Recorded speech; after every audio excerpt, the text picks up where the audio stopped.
चुने हुए गुंडों को वर्दी पहना करके समाजवादी पार्टी की सरकार ने कार सेवकों को गोलियों से अयोध्या में भूना था और उसके कारण से अगर वह 15-16 की गिनती गिना करके बताना चाहते हैं तो मैं उनको यह बताना चाहता हूं कि हमने भी राम भक्तों के चिता की राख लेकर के हुतात्मा कार सेवकों की जो हुतात्मा यात्रा है वो उनकी राख लेकर के गांव-गांव में जाकर के घुमाया था और उस समय जो राम भक्तों ने संकल्प लिया था समाजवादी पार्टी, मैं आपको आज ये कह रहा हूं न्यूज़ 18 के मंच से, आने वाले समय में यह रामद्रोही मानसिकता के लोग सत्ता का स्वाद कभी चख नहीं पाएंगे। इन्होंने राम भक्तों का जितना अपमान किया है, जितने राम भक्तों को जेल भेजा है, जितने राम भक्तों पर अनेक प्रकार के मुकदमे लिखने का काम किया है। हमारे राम भक्त, जब मैं तो प्रयागराज में उस समय संगठन मंत्री था, लाखों राम भक्त आ रहे थे, ये लाठी चला रहे थे।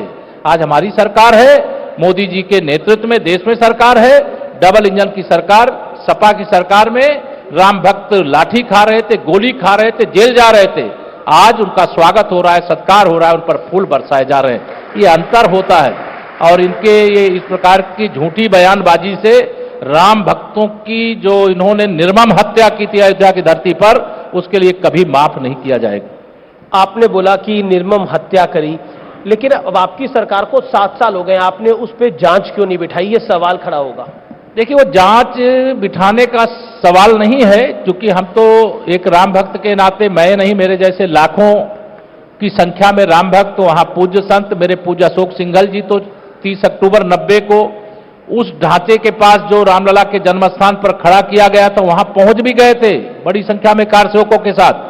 उनको भी लहूलुहान करने का काम किया गया। 2 नवंबर को जब फिर से कार सेवा का ऐलान हुआ और सब केवल श्री राम जय राम का जाप करते हुए निहत्थे राम भक्त जन्मभूमि की ओर जा रहे थे, तब चुने हुए गुंडों से गोली चलवाने का काम किया। कितनी लाशों को बालुओं में, बोरियों में लपेट करके सरयू में बहाया गया है, वह कोई भूल नहीं सकता, कोई राम भक्त नहीं भूल सकता। जांच क्यों नहीं बैठाया?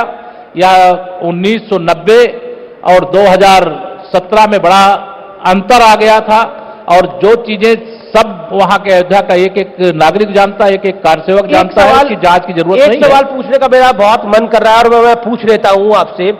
जब ये सब कुछ हो रहा था तो केशव प्रसाद मौर्य एक कारसेवक थे, उन्हें कभी उम्मीद थी कि रामलला का भव्य दिव्य मंदिर बनेगा?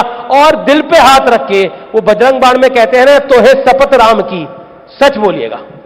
देखिए, मैं पूरे भगवान बजरंगबली जी का भक्त हूं, भगवान श्री रामलला के चरणों में अपनी श्रद्धा आस्था रखता हूं। मुझे तो पूरा विश्वास था कि रामलला का भव्य मंदिर जरूर बनेगा, क्योंकि दुनिया की कोई ताकत इसलिए नहीं रोक सकती।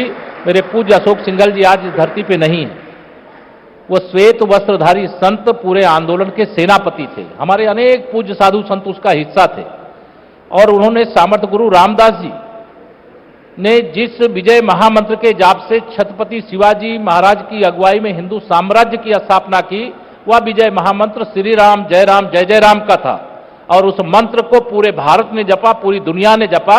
उसके कारण रामलला का भव्य मंदिर भी बना। बलिदान देना पड़ा, बलिदान की परवाह नहीं है।